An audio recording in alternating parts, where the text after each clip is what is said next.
L'affaire politique gabonaise qui est dominée par des sons de cloches différents sur les élections législatives à venir. Jean Eyégendon, membre de la coalition pour la Nouvelle République, se prononce sur cette question. Léa Bifane.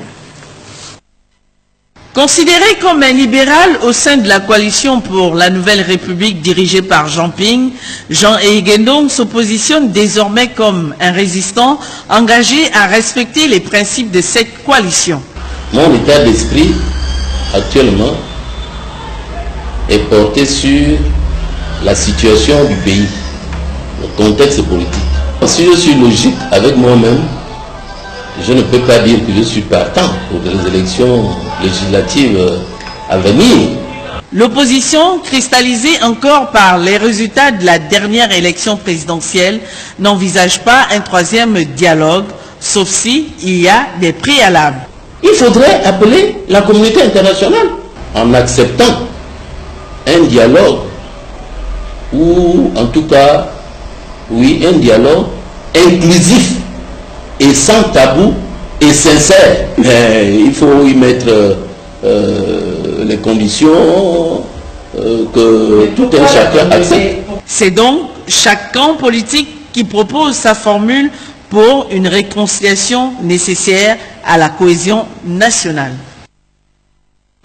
Voilà pour l'actualité politique de notre pays. Docteur, est-ce que vous suivez de très près ces questions politiques qui se déroulent dans notre pays? Un tout petit peu? Bien entendu, puisque je suis un citoyen, donc je suis l'actualité politique, bien entendu. Oui.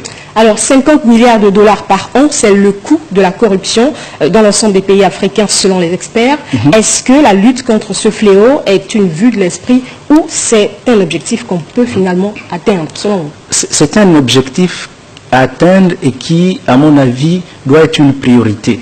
Parce que vous savez, la problématique de la corruption engage celle de, non seulement de la gouvernance des États, mais également de la sécurité de ces États.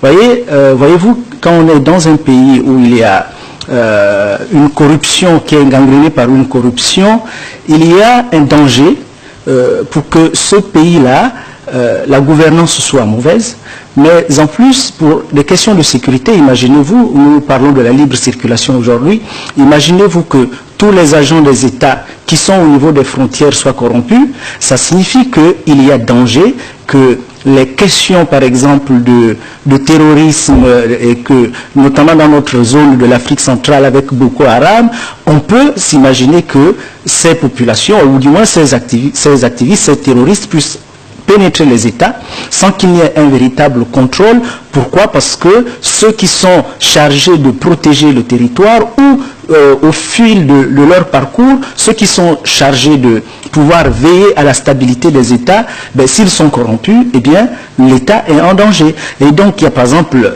la question du narcotrafic également. Si, imaginez-vous que les responsables d'État, les administratifs, soient corrompus avec la problématique du narcotrafic, eh bien, il y a un danger pour les États. Donc, à mon avis, pour l'Afrique, c'est un objectif à poursuivre et qui doit être atteint. Ça ne doit pas être une question de vue d'esprit, ça doit être un objectif permanent.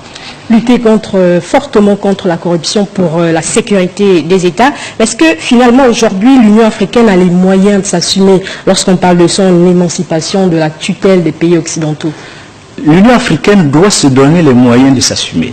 Voyez-vous, on ne peut pas continuer à dire, nous les Africains, nous voulons d'une indépendance, nous voulons d'une autonomie, d'une gestion souveraine et continuer à recevoir les financements du fonctionnement de nos institutions par les partenaires internationaux. Donc, si aujourd'hui nous n'avons pas cette capacité